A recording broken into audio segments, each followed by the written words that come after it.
This is a slideshow that our team put together, which will be rolling between now and when we start. Hola a todos, muchas gracias por venir temprano. Aquí tenemos unas fotos que nuestro equipo compuso y vamos a estar enseñando estas fotos hasta que empecemos.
pantalla. Muchísimas gracias por ayudarnos con esta publicación.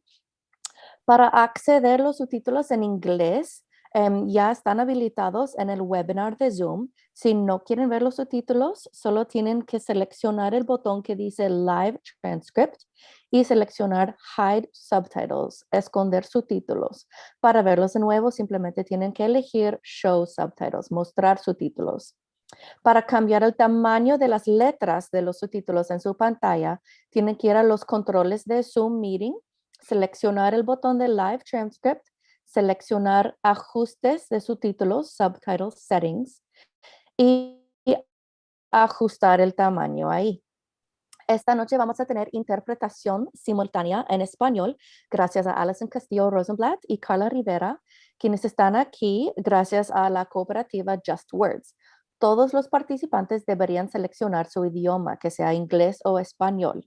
Para seleccionar su idioma, van a tener que elegir el icono del globo abajo de su pantalla y seleccionar English o Spanish.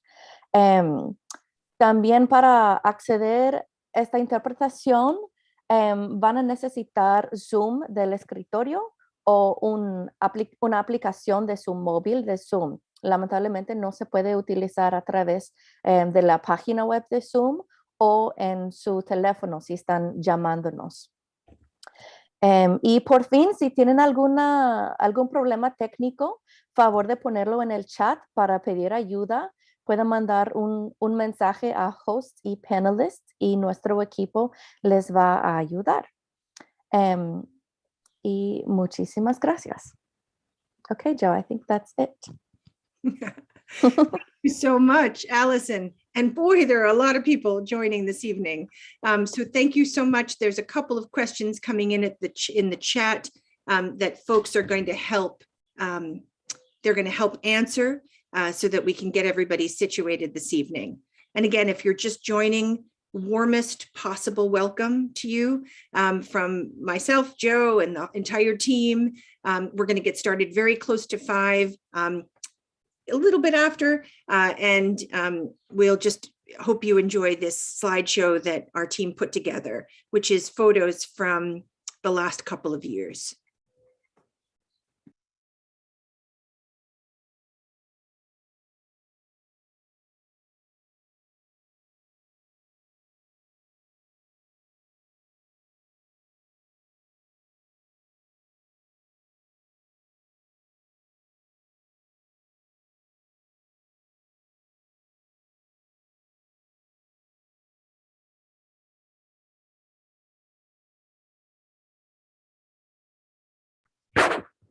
Hello again, everyone. Again, we're going to get started in just a couple of minutes. I'm Jo, and I want to give you a very warm welcome to the People's Town Hall on behalf of me and my team.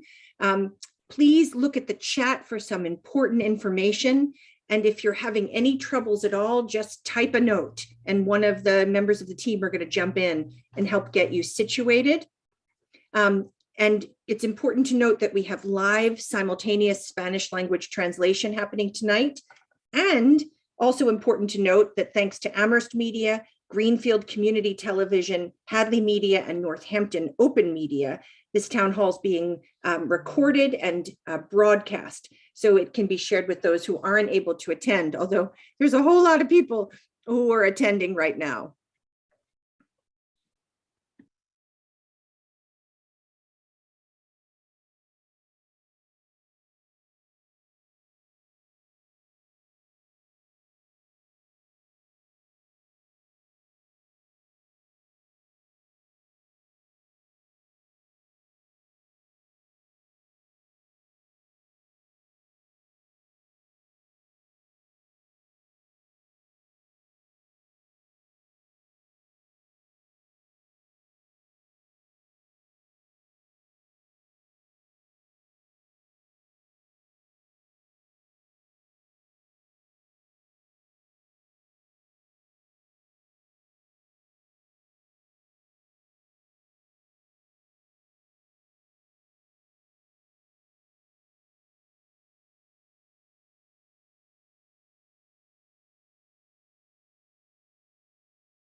All right, I think we're going to get started, friends. So this slideshow is going to come down thanks to Cameron, and then I'll talk to you for a bit, and then I'll share my own slideshow. So hello, my friends. Thank you. Thank you to so many of you who are here. It's really uplifting to be able to be with you and have my team and I listen and report back to you, and then take your questions. So I'm Jo Comerford. I have the unbelievable honor of representing the Hampshire Franklin Worcester district in the Massachusetts State Senate. And that's 24 of the most beautiful cities and towns in the entire Commonwealth, right here in Western Massachusetts. Tonight's town hall is one part report back from me, followed by questions from you. We're using a Zoom webinar format tonight, so I can't see your faces, but it's going to make it easier for us to share information. And it's just very heartening to know that, close to 400 people signed up for this evening. And it's also thanks to the great open media channels that we have here in the region. It's going to be recorded and then broadcast. So there are instructions on how to access the English subtitles in the chat. And the chat is at the bottom of your screen. It looks like a little speech bubble. So if you haven't paid attention to the chat, please do. There's information there in English and in Spanish. And that's going to be really important.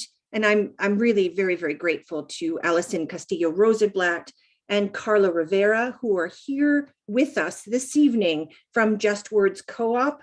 Thanks to both Allison and Carla, we have simultaneous Spanish language interpretation this evening at tonight's event, and I'm very excited about that. So all participants in tonight's Zoom town hall must select a language preference, either English or Spanish. And so the only thing you have to do is just select interpretation at the bottom of your screen. It looks like a little globe. And then you choose English or Spanish. And if you're having any problems at all, just use that little speech bubble, the chat, and ask for help, and someone will absolutely help you. So with that, I am going to share my own slides that I prepared and start this report back to you.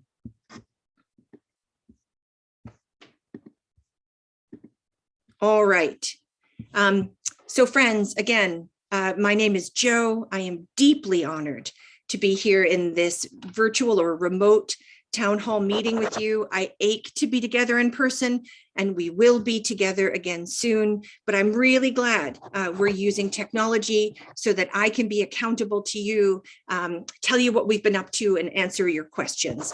This is my second term representing the Hampshire Franklin Worcester district in the Massachusetts State Senate.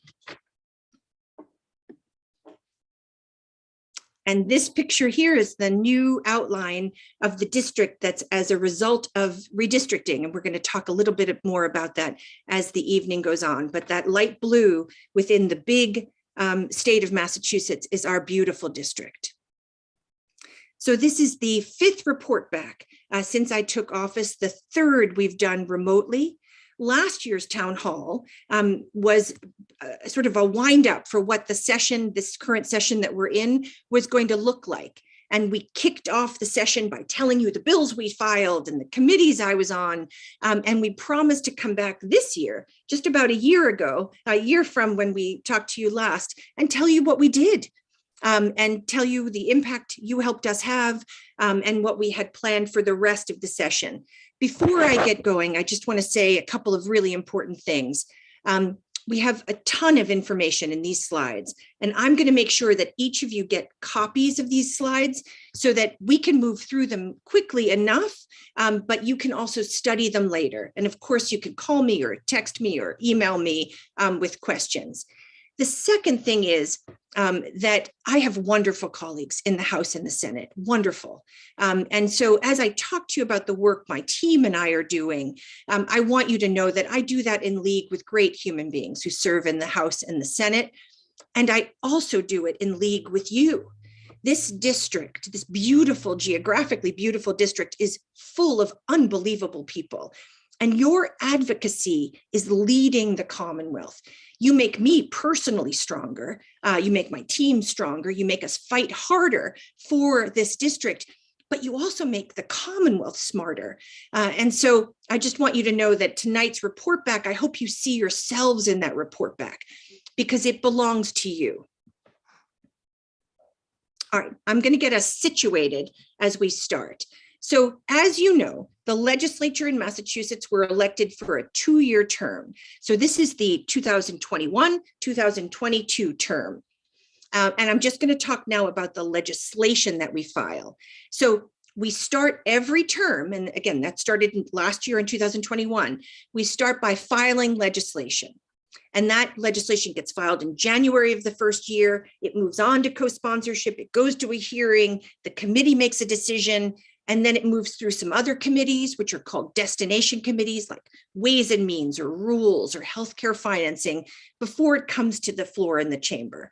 Now, it has to pass both chambers before it gets reconciled and goes to the governor. Now, this little neat bar looks neat, but we know it doesn't always happen like that. It's very rarely a linear look, but when it is linear, it looks like this. And the budget looks like this. So where we have 2 years to file legislation, we only have 1 year to do a budget. So we do 2 budgets in our session, right? Our sessions are 2 years long. We do 2 budgets. And the little red star is where we are in the budget process. So we're nearing the end. And that budget process starts with the governor considering and the governor's agency considering what they want to spend money on. The legislature looks at how much money we're going to have. The governor files a budget. The House files and debates a budget. And then it comes to us in the Senate. And we file a budget based on our priorities. We put amendments in, and which is what we're in the middle of doing right now this week. So your timing is perfect. And then the week before Memorial Day, we debate and vote for those amendments. And so I'll talk a little bit more about that as we get into this webinar.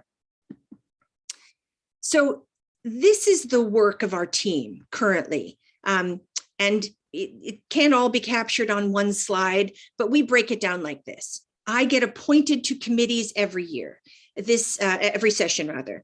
And this session, I'm appointed as chair of public health in the Senate and chair of a new committee called the COVID-19 and Emergency Preparedness and Management. It's a lot of words, but really what it means is my job in the Senate is to make sure we learn the lessons of this brutal pandemic and emerge from the pandemic stronger, smarter, more equitable. And that's along everything you can think of, from first responders to how we can best serve our public health in our cities and towns. And then I also sit on a number of other committees, like being vice chair of the Joint Committee on Higher Education and being on the Joint Committee on Racial Equity, Civil Rights, and Inclusion. That's my job, if you will, are my committees. I also chair and work on councils and task forces and commissions. For example, I serve on the statewide Food Policy Council, and I'm the Senate chair of something called the Racial Inequities and Maternal Health Commission. And then on the right side of your screen, I also join a lot of caucuses, and caucuses are where we self-organize as legislators. We get to say, hey, I'm interested in clean energy.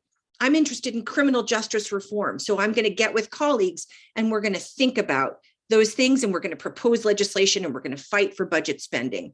So those are caucuses, and those are the ones I've chosen to do. And you help me choose those, right? By telling me what you think is important.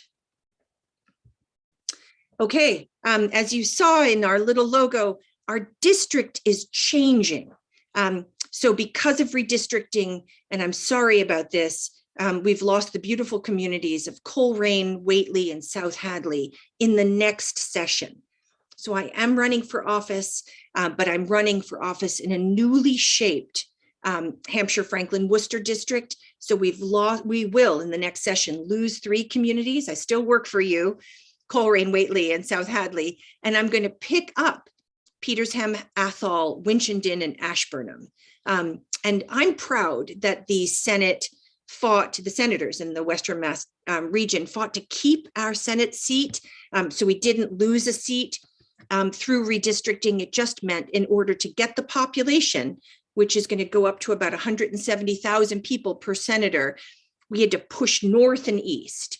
The beautiful thing is that in addition to the Connecticut River that I get to steward this portion of, and my team and I get to fight for, we now are really pretty squarely wrapped around the beautiful Quabbin and that watershed. So while our district is changing, our work is growing. This really intense graphic represents the following. It represents about 121,000 constituent contacts. I'm going to say that again, 121,000 times. We've answered a phone call, a letter, we've had a visit, we've answered an email. And that's a remarkable testament to you. That is all that you bring to the office to tell us where to fight, what to look for, what to do. It tells us what you like and what you don't like about what we're doing. So that's a map. It's hard to tell the magnitude of it, but that's what it represents. It also represents something that I'm deeply proud of, and that's our commitment to constituent work. And since the beginning of taking office, we have closed successfully 1,678 cases. And we're going to talk about what constituent cases are in just a bit, but that's what this map represents. All right, so let me talk about the work. Who's doing all of this work? So tonight with us is Elena Cohen, who's District Director, Rachel Klein, Constituent Services Director, and she's the newest to our team. Welcome, Rachel. Cameron Lease, Communication and Engagement Director, Brian Rossman, Legislative Director, and Jared Friedman, Chief of Staff. It's lovely that they're all here with us this evening.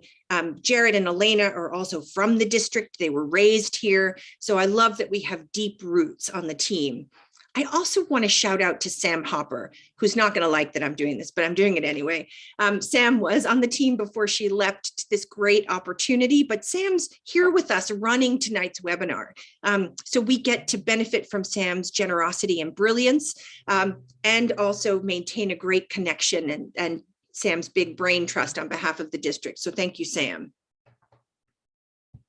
All right, I'm going to talk about our work now in 3 buckets. So these are the buckets that I'm going to talk about them in. First, I'm going to talk about municipal, regional, business, and constituent service, and then I'm going to go down to the other 2.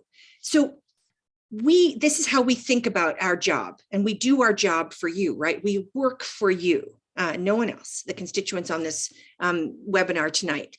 So when we think about this first bucket, this municipal, regional, business, constituent services, we do this work by interfacing with state and regional agencies on regulations, concerns, and questions.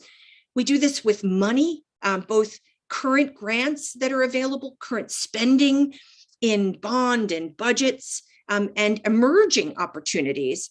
And then we do this through issue-based work, and that's infrastructure, climate mitigation, schools, so much more. And so I want to tell a couple of stories because I think the stories help bring all of this to light, right? So let me talk about first a story about municipalities. You may remember a couple of Julys ago, there was a terrible storm, lots of rain, wind. There was a great deal of damage done, especially in the northern part of our district. MEMA came in, that's the Massachusetts Emergency Management, and they worked with our colleagues at FEMA, those are the federal folks, and they worked with our municipalities, which, boy, that was not an easy job for our municipal officials, and they calculated the cost, and we had enormous cost here in our district, but it wasn't shared necessarily equally across the Commonwealth, and we didn't get federal funding, and that was a terrible blow. But our community still had to recover. They had to rebuild the roads. They had to rebuild buildings. And they had to reroute water and so much more. So I joined with great Adam Hines, our colleague to the west, in the Senate, and I worked with Natalie Blais in the House, and we were able to get $7.5 million in the ARPA budget just for emergency relief, direct cash payments to communities. And about 3.2 million of that 7.5 came to about 14 communities in our district to help relieve this work. It wasn't the whole amount of money they need and deserve, but it was something meaningful from the state. Similarly, in a municipality in the northern part of the district, in an industrial park where lots of really important businesses are, they found out that the water pressure in that industrial park wasn't able to support real fire suppression as it should. And there was a real worry on the part of the town that this would mean that businesses couldn't be there. And that's tax base, and that's jobs for the people, and that's whole economic ripple. And we worked together with great Rep Whips, Susanna Whips up in the North Quabbin. We talked with Secretary Mike Keneally from the economic, it's the Executive Office of Economic Development, EOHED, lots of acronyms in the state, and his team. And we were able to get them tuned in to this community that needed a quick infusion. And sure enough, this community was able to get a $1 million grant to build a water tower, which will not only help the businesses there, but will help make this really important industrial park able to be home to more and more businesses in this region that needs the taxes and needs the jobs. Another moment that our team remembered was when a water main burst, a water pipe burst in Hadley, outside of what's called Vesta Homes. The great municipal officials in Hadley, the Council on Aging, they all went to work. And so with Dan Carey, our team wondered what we could do. So we reached out to the property manager of Vesta Homes, a guy named Greg Conover, because we were hearing from constituents a great deal of concern. And we invested some time with Mr. Conover. We invited him to talk directly to constituents and the town. We held a meeting where he answered question after question after question. And then we supported Mr. Conover and the town as they were able to, rebuild after the water main break, get people back in their homes, and really be held accountable for supporting them through that transition. And that work is actually ongoing. Here's another story. This came from Elena. There's a great farm in South Deerfield, an unbelievable farm. And this farm takes something called Healthy Incentives Project money. Healthy Incentives Project is this wonderful program where people who are using food stamps or SNAP, depending on how you say it, they get their dollars doubled by the state. And we're fighting for that money in the budget right now. And this farm had a technical split with a farm store. They were still the same place, but for reasons that the business needed, the farm store is now a different thing from the farm. And all of a sudden, the farm couldn't take HIP anymore. And HIP is not only morally, ethically, socially the right thing to do, but it's also a significant portion of this farmer's sales. And we were able to work with DTA, the Department of Transitional Assistance, to help them see that it was actually the same place and to not take away the ability of this farm to accept HIP. And that's a win for the people who get nutritious food, and it's a win for the farmer. And that same farmer got something called a food security infrastructure grant. And the state was expecting that farmer to do work in record time during growing season, and it just wasn't going to work. So we were able to work for that farmer and so many other farmers in the region who got access to this pretty significant money and push that date out so that they could enter growing season not worrying about construction. They could focus on growing and food and the food system, and that money will be there for them when they need it. And we did that working with the Energy Environment crew and the Massachusetts Department of Agriculture Resources. And it did that work in partnership with Rep. Natalie Blais, and of course, with the great advocacy of CISA, Phil Corman and CISA. And then there's just numbers of individual stories, constituents that needed access to the COVID vaccine, constituents having to deal with the railroad behavior, either idling trains or very toxic smelling ties outside their house, constituents needing to deal with unemployment insurance or just regular health insurance. That's the kind of work that our team does on behalf of our communities. So I'm going to go on. I'm just going to go back. Okay, yes. And then I'm going to talk now about the grants that we give access to. So these are grants for that can go to individual programs like nonprofits. They can also go to municipalities. And these grants need to be fully understood, cracked open, and then advocated for. Every week, we're advocating for a municipality or many municipalities, nonprofits. And so what we did is we put together a series. It's a beautiful series. We're doing it with the regional planning agencies. Elena from our team is leading, along with great folks like Natalie Blais, all the senators. And we are bringing these folks who run these in really important grants. We're bringing them to meet with our constituents virtually, and then giving our constituents an ability to ask questions about these really critical funding pots. All right, I'm going to move on now. So that's part of the work that we've been doing. Now I'm going to go to the second part of the work that we've been doing, which we call legislation and engagement. And we think about this as our committee bills and initiatives. Remember, I have two committees and there's about 400 bills that I'm responsible for as chair and my team's responsible for. Our office's bills, and that's about 70 of them. And then the floor bills, the bills that are coming to the floor in the legislature. So let me give you some details here. And here are some of the details. So we've had a lot of legislation come before the Senate. And that's really important because coming back out of emerging from the COVID pandemic, there have been a lot of really critical issues that weren't able to be tackled in the last years, right? 20 and 21, the beginning of 21. So there was a lot of pent up need, a lot of pent up enthusiasm and urgency, frankly, on our part. So the Senate this session, and this is not a full list, this is just highlights. We passed ARPA, right? We spent the federal money. We're going to talk about what that looked like for our district. We passed something called the Votes Act, which is expanding access to the ballot. It's something I care deeply about. Things like same-day voter registration, vote by mail, early voting. And we worked with our town clerks, who are the most intrepid humans, to try to figure out how to right-size that work. We did a mental health bill, which was pretty vast and looked at all kinds of mental health needs and the desert that we have here in Western Massachusetts. And we looked at something called, for example, ED boarding or emergency department boarding. We passed something called the PACT Act, which is prescription drug control. We passed another supplemental budget where we helped really get some reforms around the COVID pandemic in, as well as some money. We did redistricting, which is something that changed our own Senate district.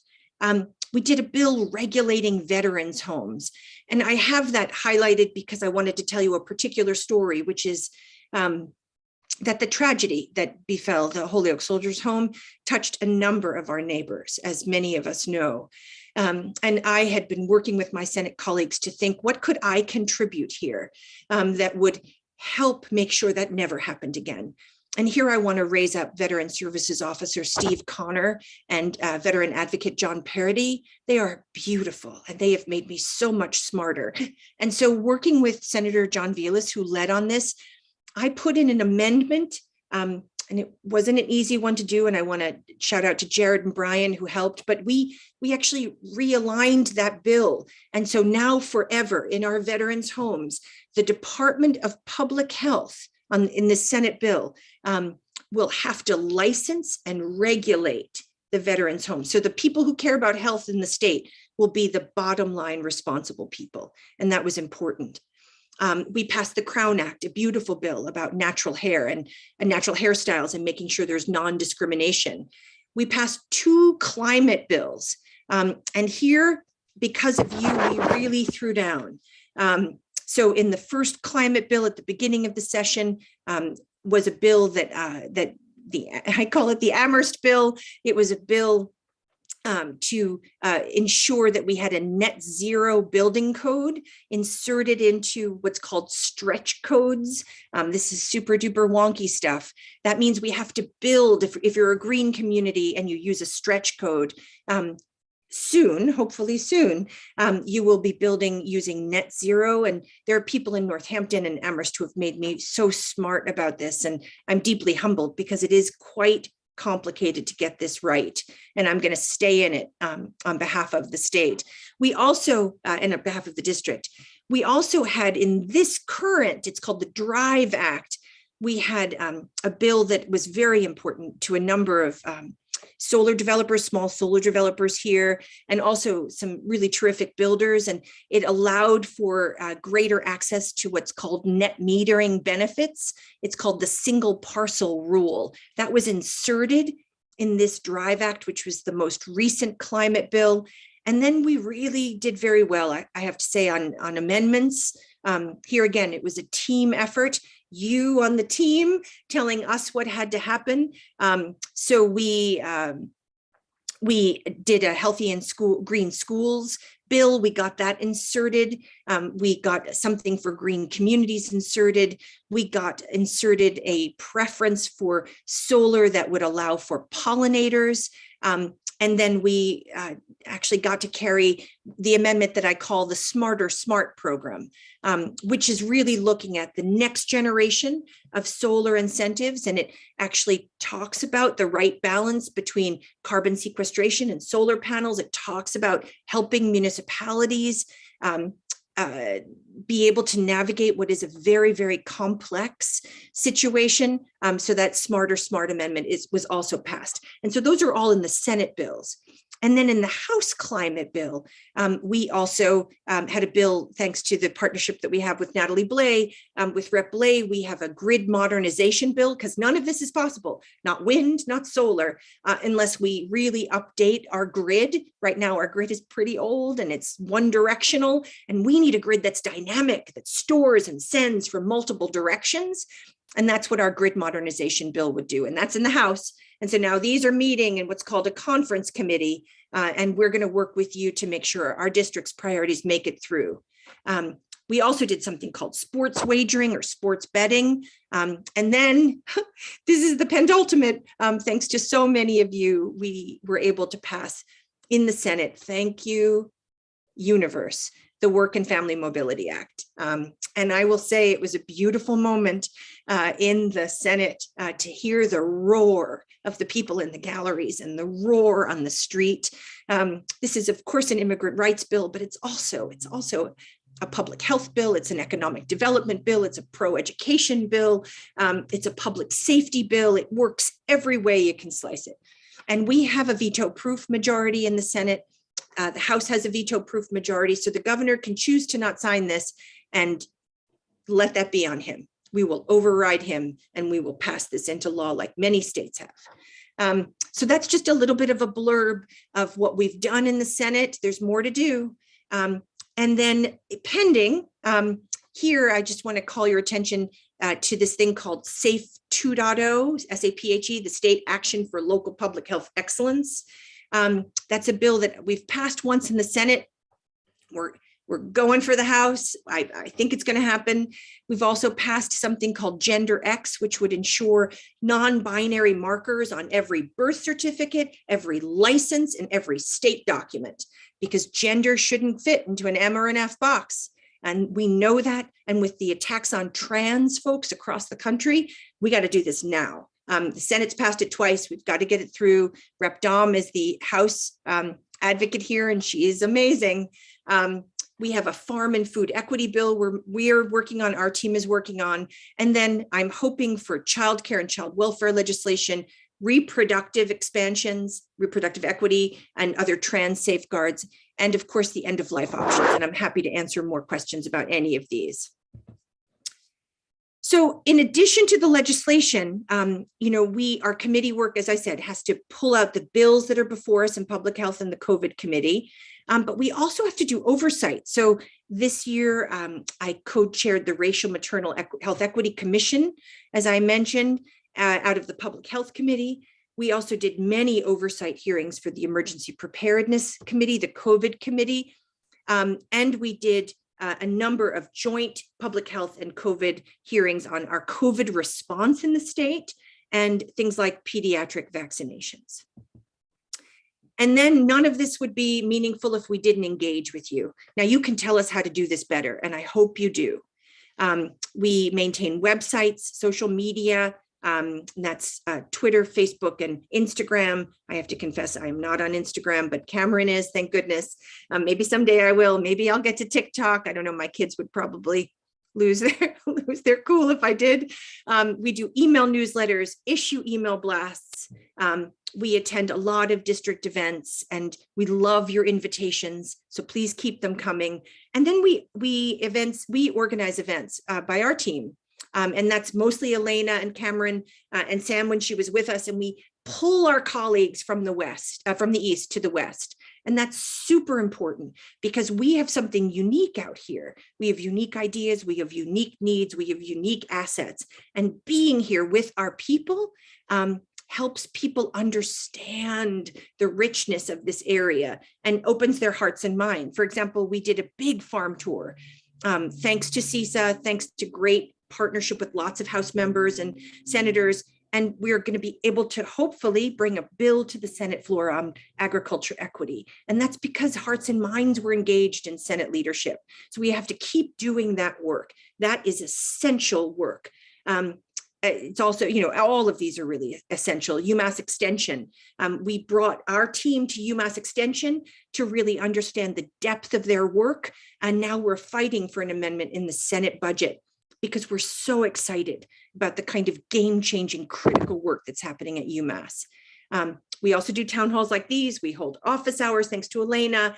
And we're picking up the library tour. Lots of you have asked, hey, you started this library tour before COVID, are you ever going to finish it? Well, the answer is yes, we're going to finish it. We have 15 remaining stops. That includes the 4 new towns.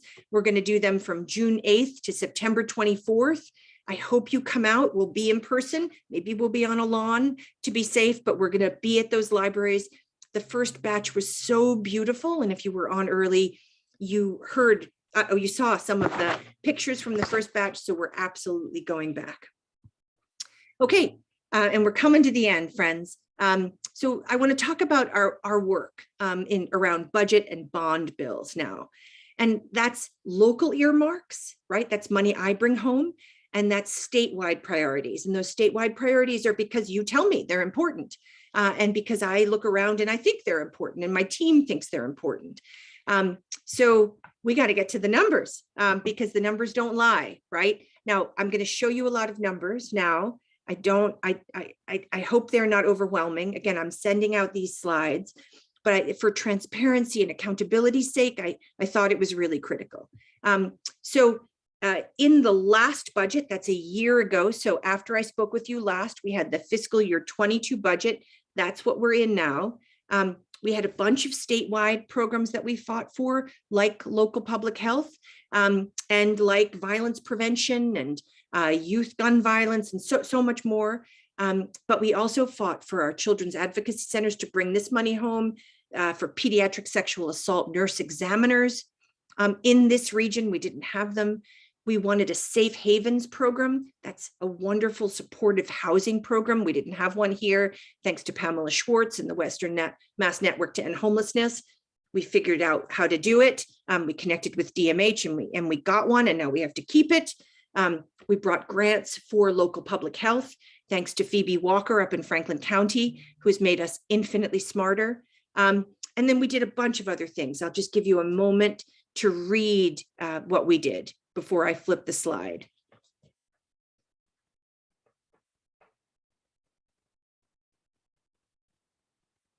Okay, I'll send you these, so don't worry. And then we had to deal with ARPA, right? We did ARPA 1. And ARPA 1 is hopefully followed very soon by ARPA 2. I'm happy to answer your questions about that. That's federal money that came into Massachusetts. So we had some federal money, and then we squished in some surplus, right? Because our economy is robust, and we were able to do this first tranche of ARPA. And so I talked to you already about, I told you the story of the 7.5 million for the storm damage. We also were able to bring money home for Umass, this water and energy testing center. It's one of the best places on Umass campus. I'll take you on a tour of it. They are the only place in the Eastern Seaboard looking and studying and mitigating and teaching people about PFAS. PFAS is a class of 9,000 people-made chemicals. They are in our water all around us, and we need UMass Amherst to be strong. So that's not all the money they need, and I'm back at it in this budget. We were able to pass some healthy soil legislation in our first session, but we had to fund it in this session. So we did that. And then we put a lot of money into affordable housing, $370,000 for rural development, $221,000 for Franklin County regional housing and redevelopment, $128,000 for a set of units in Northampton for folks who are unhoused. The town of Bernardston needed infrastructure money, the mosquito control district, which we'll talk about, and then other critical needs that were, again, brought to us by people like you. And now we're tackling the fiscal year 23 budget. Again, just came out on Tuesday. We're digesting it now. It's 49.86 billion. And we're looking at stuff we have to get for the state, stuff that we think is important and advocates are asking us for, local and regional earmarks, and what are called outside sections. Outside sections are policy sections. And okay, this is number alert now, but we'll get through it. So I've highlighted some things I'll talk about as we look at these slides. We continue to invest in local public health. We're going to get that bill passed, but right now I can tell you that just with the money we've gotten, and that's 200 million that I was able to help secure in the ARPA funds and the big public health investments throughout the COVID pandemic, about 91% of local city and town public health are on track to be regionalized, that's sharing services, that's building capacity. So we're going to be able to have greater and greater increases in health standards for our people and equity. So what is what we need when the next time we face the next disaster or the next pandemic. We are investing mightily in reproductive health supports. And here I am with you in the Supreme Court decision. And I think we can do more than money. We have to do more than money to enshrine reproductive health in the Commonwealth. We passed the Roe Act here. In the Commonwealth, we have to do more to support people in other states. And I'm glad for these initial investments. I was part of the advocacy, but again, I think we can do more. And then we are going to continue. This is the last bottom line. This low threshold housing. This was a program also really flagged by Pamela. It's a program now emerging in our region. We helped support this last session. We're going in it this session. It's really for people, again, with complex situations, and they just need some supportive housing. That's a justice that people should be having access to. And I'm excited about that, especially as we work as a region to tackle the affordable housing gap, which is part of what we are tackling with those ARPA investments. And then we also get to folks who are without homes or houseless. We're looking at a lot of economic development supports. I want to say that I am with you with regional transit. We can do better on this. I just want to say that. And some of the big investments in the Mass Department of Transportation will help us access the federal money coming in, and that's including federal money for rail, which I'm happy to answer questions about. K-12 education and higher education, huge, huge for us in this region. We're going some of the distance, not all of it. The House did some good work, especially on transportation. We catch some other good stuff here, and we have to meet in conference, which is often how these bills get reconciled. I am happy to tell you that one of my major priorities was higher education, and we did well in the Senate in higher education. And I want to thank the MTA educators and staff, and all of, GCC, Umass, all of the advocacy helps us go in and fight harder. Here again is the housing stabilization money in different views, where we did okay on some things, we didn't do as good as the House and others. And we'll try to get those numbers up where we can. And then the budget fight doesn't end in the Senate. It goes all the way through conference. And finally, social safety net supports. I really am quite proud of the Senate for the ways in which we really look at that safety net. Here I want to call attention to nursing home investments, where we've been really good on leading, and actually rest homes. We have numbers of rest homes in the district. I was just at the Lathrop Rest Home in Northampton. These are critical players in this arc as we get older and we need care. And financially, it was just not going to work unless we were able to come and help out. Okay, this is nearly the end of the slides. In addition to this work, we work regionally, right? And because we have great colleagues and we have this big, vast district, it's not useful for us only to work in Hampshire County or Franklin County. We have to work across counties. And so we do that with the pandemic, everything from unemployment to sick time for workers, which is where we threw down, to access to testing and vaccines, wastewater testing, which I'm really into right now, essential worker supports, making it possible for outdoor dining and alcohol provisions. I didn't have this in here, but municipal meeting provisions, all of this is really important. Of course, affordable housing, and we do that with in partnership with a terrific network, and that includes the Western Mass Network to End Homelessness, but also Wayfinders and others. Pre-K to higher ed, you know who you are. We are constantly locking arms here, and that's everything from the work we need around the Department of Elementary and Secondary Education to school buildings. We are working hard on the relicensing of First Light Hydro. Happy to talk about that. We're working hard on regional rail and the RTAs and some transit pilots. So to look at micro transits. We care about workforce development and are in there, infrastructure and climate initiatives. Communities like Deerfield, for example, make us super smart about that.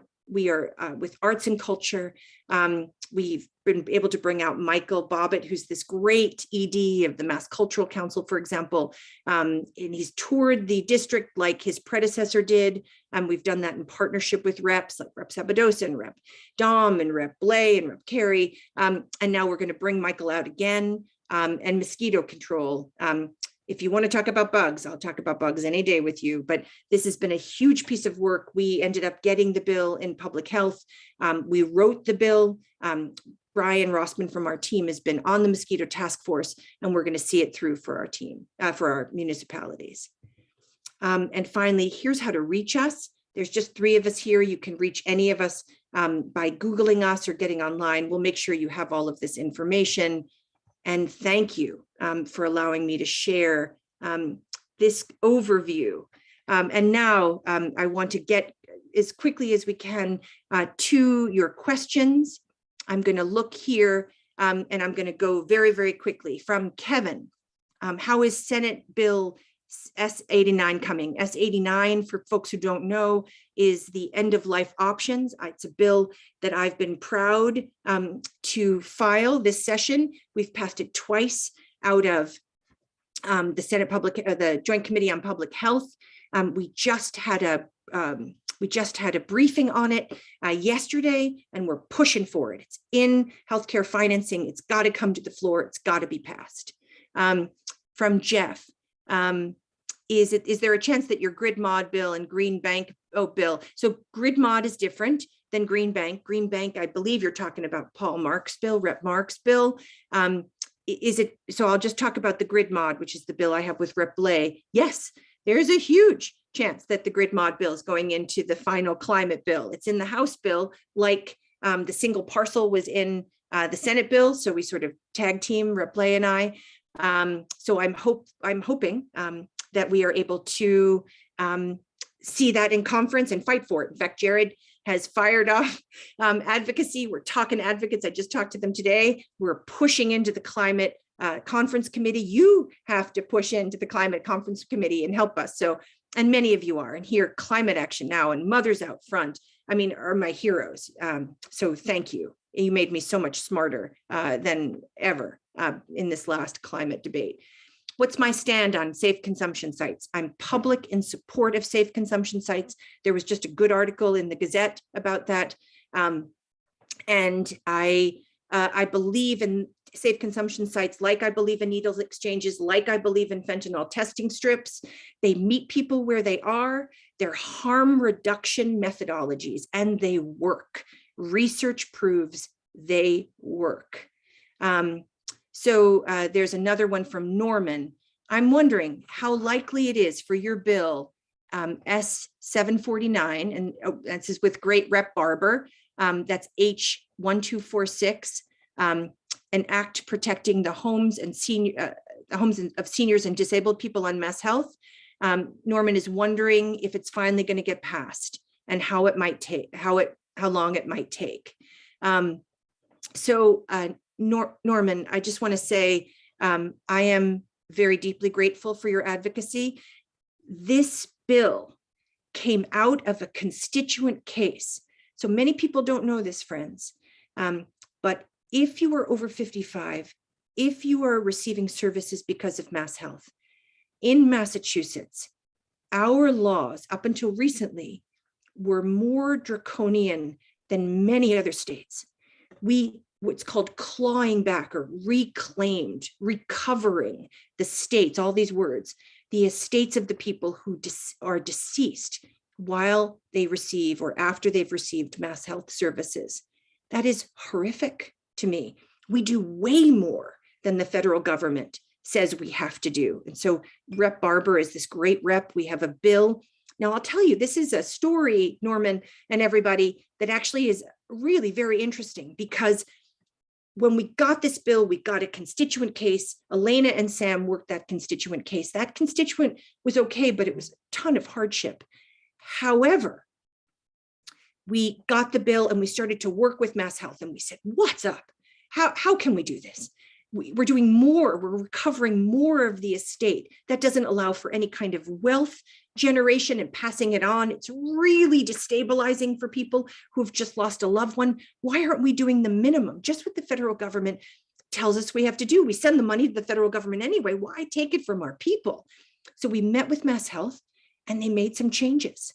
And that's the power of legislation. Sometimes we file legislation and we use it to get our state partners to do what we need them to do. However, they didn't go far enough. So the bill is back. We just had another meeting with the Mass Health folks, and we're going to keep pushing on this, Norman. There you go. And I really appreciate that. I have a question here from Shalini. Could you please, thank you, Shalini, for this question. Could you please share what is being done to systemically address racial gaps in schools, income, and home ownership? What can towns do better advocating for systemic changes for social and racial equity? Thank you. And thank you for your service. So this is a great question. Whoever's doing the questions, I want to read it so I can get to Shalini's full question. So there's a number of state investments from ARPA and from the budget that are in schools currently. We passed something called the Student Opportunity Act, and that is continuing to invest more and more money, because before that, and that's, we passed that in 2019, really a kid's zip code would determine the quality of that kid's education, right? A civil and human rights travesty. So we continue to invest more and more and more. At the same time, it's not enough yet. At the same time, we're investing more money in special education, something called a circuit breaker, and we're investing more money in transportation, although not enough. And we're investing more money in special education, that's writ large. We're investing more money to cover the impact of charter school mitigation funds. And so we're doing that. Now, that's not enough. We have to also then do all the wraparound work. That's the kind of social safety network that we know, right, that is from the ground up. We have to start the equity proposition from early childcare, and here Claire Higgins and every other, Anat and all the other people in the district make me so smart about this. So we've begun, thanks to great advocacy from this district, we'll begin to make some meaningful investments in early childcare.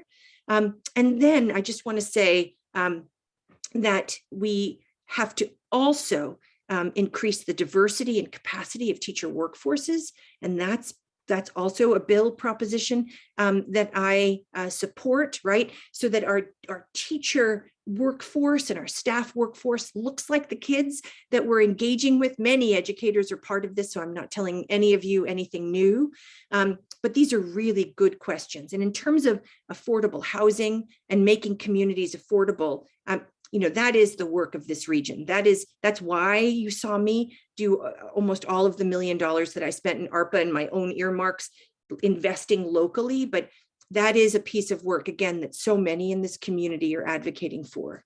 I really, really appreciate that question. Let's see, I'm going down now. Nancy, from Nancy. Let's see. Oh, Nancy's question just left me. Okay. Nancy, I love this question. I understand that getting past all the special interests and passing Medicare for all will be difficult, but our current insurance landscape just gets worse and worse. So thank you for that. Thank you for asking about Medicare for all. As folks know, I support that bill. I believe in a single payer system. I will say that the PACT Act in the Senate, that's the cost control, that's an insurance cost control bill. I didn't talk enough about it, is really lowering the cost of medication, and the Mental Health ABC Act similarly lowers the cost. It doesn't though go to a single payer system. And that's a critical difference. And I want to own that. So I'm not sugarcoating this for you, Nancy. I do think that we have to move in a more sure-footed way to that kind of healthcare transformation that is so critically needed. And, I'm just going to have to stay in it with you all the way. But the Senate is trying to make some changes. Again, not the kind of sweeping change you're talking about. Let's see. Oh, Kathy from Orange, microtransit. What is microtransit? I want to thank you, and I'm sorry if I use jargon. Here's how I think about microtransit. In Western Massachusetts, right? We love our RTAs. There aren't enough stops or enough routes. That's just true. So what we have to do is figure out the right equation. And I think, and the Franklin Regional Council of Governments thinks, and the FRTA is looking at this so well, that if we do things like smaller vehicles on demand, or public-private ride shares, or some state subsidy for getting folks to work in a new job, or to healthcare, or to school, these are all things that could make a reasonable and real difference in Franklin County. So that's why I invested in the Franklin Regional Council of Governments. They're doing this really awesome ride share micro pilot. It was delayed because of COVID, but I'm pretty excited about it. And they're doing it in partnership with a ton of social service agencies. And it might be a really interesting spark for the private economy of Lyft and Uber, but these are sort of, think of them like public lifts. So we're going to have to see. What we know is we can't run those big buses out to where very few people are. We're never going to be able to do that financially. It's not so good for the environment. And we just don't have the population yet to support it. So thank you for that. So we're learning, and so is the FRTA. And they're doing a great piece of work, the FRTA, as is the PVTA. Mary asks, is there anything in the pipeline to assist homeowners to transition from heating oil furnaces to green heating and cooling? Thank you, Mary. Look, here's the thing. We have set the climate bill that we passed and that was signed into law at the beginning of this session sets a net zero Commonwealth by 2050. The building sector and the transportation sector are the two biggest emitters. And we have to get real in terms of the costs it's going to take to bring homes and businesses and schools and hospitals and university campuses like Umass wants to do, to bring them to net zero. And so there is a tiny bit of money relative to the enormity of need in the Senate. The Senate's pushed through ARPA and through this budget, but really amazing folks like Jim McGovern and Elizabeth Warren and Senator Warren, Senator Markey, and Congressman McGovern are really very, very mindful of the kind of massive federal investment we need. And there has to be better programs. There are, and if you're interested, please do email us. There are some grant programs, but again, they're very complicated, and I'm happy to talk to you about them as a constituent matter. Let's see. Jeff is talking about the really important legislation, which I love to co-sponsor, the modernizing participation in public meetings.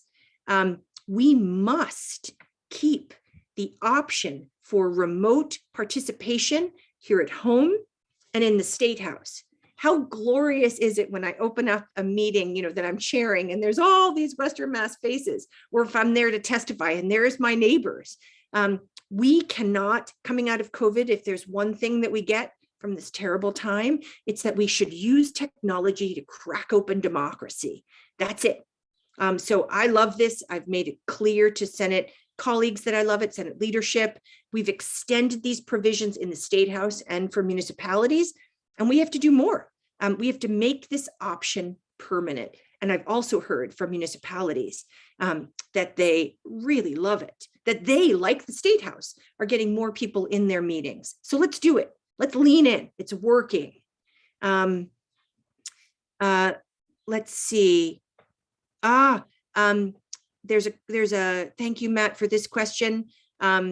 This is a question from Matt, and Matt is saying, can you end the punitive practice of charging significantly above market rates for inmate phone calls at Western Massachusetts women's correctional centers and other jails and prisons in the Commonwealth? Go, Matt. Yes, this has been a bill that has been beautifully championed by people like Senator Sonia Chang Diaz. And I have to tell you some good news, which is the House put this in their budget. So that was a huge cheer, great on our House members. And we're going to have to just get that through conference. I have a lot of confidence that we will. So that is really, really, really good. Diane asks, how do we know that the money for Umass is going to reduce tuition and fees and costs rather than add to salaries of administrators? And Diane, this is a really good question. Certainly we talk about this to Senate leadership, certainly to the good folks at Umass. I believe professors have to get well paid, good paid. I believe that we should not have as many adjuncts, right? That we should have our professors have benefits. A lot of this money is directed directly to students because it is an understanding, again, this is shared in the public higher ed sector. So not just by me, and is that we have to keep tuition down. Coming out of COVID, one of the things that was brutally true is that students of color and students from low income backgrounds disproportionately did not attend college for the first time, and they disproportionately dropped out, right? What does that tell you? It tells you that the pandemic was harder in these communities. And one of the ways into the recovery for the Commonwealth and for our people is this gorgeous, beautiful ladder of public higher education. So we have to keep it affordable. Again, it was one of my top asks in the Senate, and programs like Mass Grant, which is this big old financial aid program, was well funded in the Senate budget, and we just have to keep pushing for a reinvestment. I'll say here that I have a bill called the Cherish Act, and it would reinvest more than we've done for public higher education, $500 million more. Why? Not because I just want to go around spending money. It's because although I don't mind investing, right, in public infrastructure, but in the last 10 years in Massachusetts, and numbers don't lie, we have disinvested in public higher education by 31% per student. That means in 10 years, 31% per student, we've had a cut. well, that cut doesn't look like, oh, we're going to cut you public higher education. It looks like, oh, we're not going to fund it so much in this grant program or for this capital improvement. And slowly, slowly, slowly, and with inflation, our public investment in our beautiful public institutions goes down. And who bears the cost of that? Students and faculty. So thank you, Diane. I'm with you. I am looking at Cheryl. How do I see the voting record on bills? So Cheryl, really good question. This is a thorny one on rules. So the Senate and the House have some different rules, just different bodies, different rules. I'll only talk about myself here. I tell the constituents on my website all of the votes that I make on the floor, I publish. And I also, you can ask me any committee vote you want, any kind of vote. My policy and my team's policy is that I work for you, and therefore every vote I take is your business. So there you go. Bruce asks a good question. How do you divide up constituency services between your office and the reps? This is an art and not a science, Bruce. Our reps are fabulous, right? And so Rachel or Elena or Cameron, they'll get on the phone when we get a call from someone or an email or a web form, and we'll say, hey, are you working with this person? We would like to pick up this case. If it's an email, we might flip it around and say, hey, we got this. Or one of our rep partners will flip it around and say, hey, I got this. And we'll say, okay, we'll pile on. So it's incredibly collegial. And, we're stronger out here when we're together. So we have to work as a team, right? Because, what's that? There's lots of people say this all the time, but like the number of reps and senators in the 4 Western counties, is basically like a big ring around Boston. So we have to be smarter, and I think, are smarter. Because we just love each other and we work really well together for our people. Phoebe, I mentioned you earlier, Phoebe. Is there hope for legislation that will protect people from the cliff effect? Yes. We just had a colleague lose her qualification for public housing after she worked extra hours as a recovery coach and, quote, made too much. The cliff effect is one of the most insidious pieces of government. There are many, as you know, Phoebe, many cliff effect bills. I have one about the continuity of care and being able to have elders and people living with disabilities remain in their homes. Right now, if you make $1 more than the state says you can and should, you have to either spend everything you have down up until $542 a month, which is nuts, or you have to go into a nursing home to get the care you need and deserve. That's wrong. I'm fighting like hell for this bill, but there are other bills. And yes, this is just government being punitive and small. And you're going to call us to do better, Phoebe, and we will. And there are great people in the Senate, and you know them, Julian Sear and Cindy Friedman, that have been working on this, and I'm happy to join them. Let's see, I'm scrolling through, friends. I'm staying with this. Tom says, thanks to you and Brian for your great work on the bill to allow state retirees to adjunct teach, substitute teach, and serve as school bus drivers beyond the current limits on hours. This is all really important. Given that this is time sensitive, do you think the Senate will act on it in the near future? It is my hope that we will be able to make gains on this bill. I'm not confident that we are going to be able to get it across the finish line. And this does not make me happy saying this to you, Tom. And we could talk more about this, but it wasn't an issue that my colleagues saw as clearly as Brian and I did and Jared did. So we're going to have to keep at it. Let's see. There's an anonymous attendee who says, what are the chances that First Light projects won't get renewed? So First Light is exceedingly complicated. And I urge everyone here who is interested in talking about First Light. Elena, would you put your email in the chat so that everybody could be in touch with you? Elena has been leading work, not only for our office, but I have to say she's rocking it for the region. What I think we can do is make a meaningful impact on this relicensing. It's a generational opportunity. We're deeply partnering with the Franklin County delegation here. We're talking to the state regularly. We're talking to First Light. We're talking to the advocates in the municipalities. The relicensing will happen. How it happens and what happens as a result of that is on us right now. And I'll tell you, I feel the weight of it intensely. Sherry Morgan asks, hello, Sherry, how can we help you advocate for better funding for municipal infrastructure? This was a report by the Auditor Bump. She is like a rock star, Auditor Bump. She is a rural person's dream come true.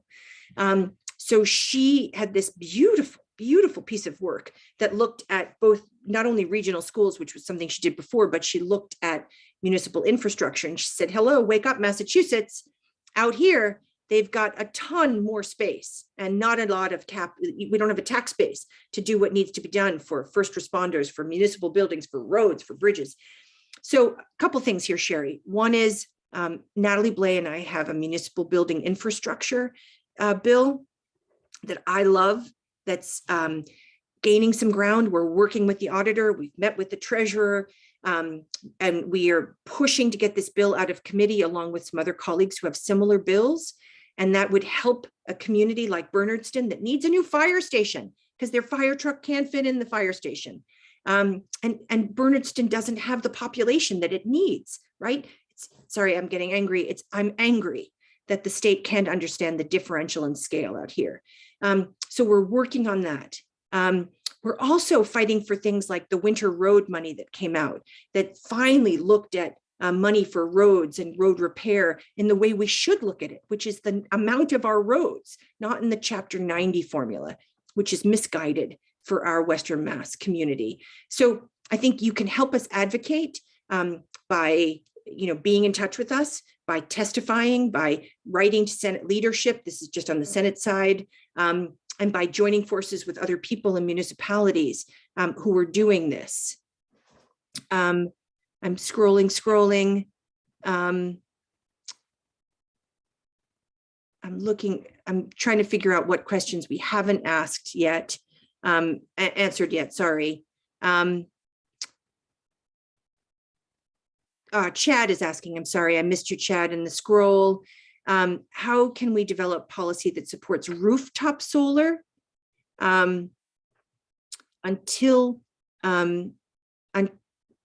before solar farms are developed, to have them municipally or privately owned rather than large corporations? So Chad, you're singing my song about solar on the built environment. I'm totally with you.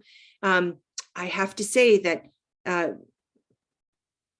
solar on the built environment is such a critical public good. And I do feel that we in Western Massachusetts that are stewarding the open land for the Commonwealth feel the tug here more acutely. I will tell you, Chad, that we are sometimes called NIMBYs out in Western Massachusetts. And this makes me hopping mad. And we're called NIMBYs because we're trying to say, hey, gang, let's build it over highways. Let's build it over garages, over parking lots. Let's build it on roofs. Let's not take down that tree if we can, right? Let's exhaust the built environment first. And let's do that with public will and public money. It's supporting it. I'm not saying that we should never put solar in a field. I'm not saying that we shouldn't put solar over, for example, for example, capped landfills. I'm actually also not saying that there's not an equation out there where we wouldn't take down trees for solar. That's not what I'm saying. But I am saying that we have to have the state understand the cost benefit analysis of how much carbon sequestration we need and food production and the solar energy we need. We can and should do this. The Smarter Smart program amendment that we passed in the climate bill really jumpstarts this, as it asks really to look at the impact of solar proliferation. Now, when people say in Western Mass, like in Boston, oh, you Western Mass people, you hate solar, you're NIMBYs. I say, you know what? No, you're wrong. We love solar in Western Massachusetts. We want to put a bow around it. We want to direct people off the highway to see our solar installations. We want it to be equitable, meaning we want people to have equal access to it. And that's what the single parcel rule that I had did. That means co-housing and multiple units in a building. Everybody can benefit from net metering costs, not just the people who had the ability to put solar panels on their roofs to begin with. The one unit, all the units have to be able to benefit from it and get some money back and send some energy to the grid. So we want equity, and we want the state to have a theory about if we're going to get to net zero, or actually, frankly, far beyond net zero, what's the equation we need for carbon sequestration? What's the equation we need for wind? What's the equation we need for solar and some of the other pockets of energy? And so, yes, we have to privilege solar on the built environment. This is not rocket science. And it is being done and planned and forwarded, but not in the kind of way that I think we should. I am coming up on this 6:15 hour, friends, and I promised that we would get you out of here. I'm going to take the last question from Doug Tanner. Doug Tanner makes me honest all the time. He asks about the status of chances of special education funding study. We are well aware that you've worked hard on this in the past. God bless you, Doug. So when you get in, you do all kinds of work, right? You figure out your lane. Where can I be helpful? Where are the gifts of my team? I happen to have Jared Friedman, who's like a total energy nerd, right? So we can throw down on energy. I happen to just fall in love with the idea of sequestration in our farms and our forests and clean water and PFAS, so that's like, I've taken some of that on, of course, public health. And I've also taken on special education. And, Doug, you know this. And just today, I was on the phone with the great folks who were doing the Rural Schools Commission. There will be, I'm happy to tell you this, Doug, a recommendation in the Rural Schools Commission report that's coming out. And here, let me tip my hat to Rep. Blais and Senator Hines for their leadership. That's going to talk about special education. So friends, here's the deal. In this foundation budget review, the great work that Senator Chang Diaz did, it was just gorgeous, right? And others. It looked at the differential impacts if you come from a low income district, if you're an English language learner, numbers of other things, right? And said, geez, that's got to cost a little bit more. But we did this thing with special education that is so backward, which is we set this assumed percentage threshold. And now we've eked it up a little bit, right? 17%, but not much. And then we said, okay, so roughly it's going to be in that range of kids who are special education students or have IEPs. And then roughly a kid is going to need special education services for a quarter of a day. Well, I don't know where they go to school. And I don't know what people are thinking. That's not what's happening across the Commonwealth. And I've taken this on. We need to look at how we fund special education, the transportation piece of it, the circuit breaker, which is this extraordinary need. And we have to look at the way in which our communities are funding special education above that assumed threshold. And there are many. In fact, all but one of our districts in Western Massachusetts, this Senate district, have special education thresholds above special education numbers, i.e. the numbers of kids on special education portfolios above what the state assumes we do.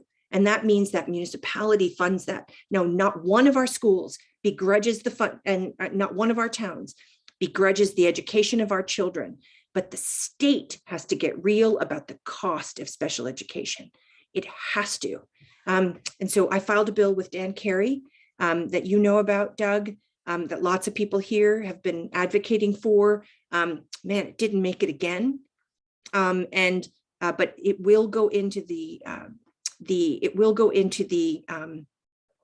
rural schools, because the Rural Schools Commission identified this gap in special education as a critical, perilous reality for our small towns, because you don't have the scale to be able to rise and pay for special education services the way a bigger, wealthier town does. And P.S., that bigger, wealthier town, they don't have a lot of the intersecting realities, like some of the poverty that we see in Western Massachusetts, and they don't have some of that. And so their special education numbers are lower than the threshold. So guess what? They win. And we're not winning, but we will win on this issue. I promise you. This is an issue I'm going to keep fighting for as long as you send me back to Boston. Every single day, I think about this when I'm doing this work, because it's one of those core main issues that I have to get right. And plus, my wife, Anne, is a special education teacher. And so she brings it home along with economics, and she brings it home to me every day about how we're missing the mark for the kids that we need to thrive and grow healthy and strong. And so with that, my friends, it is 6:19. I've kept you 4 more minutes than I promised. So many of you are still here. I'm grateful for this opportunity to serve you. There's many questions I didn't get to answer, and I'm very sorry. I'm sure we're gonna follow up with a recording of this evening.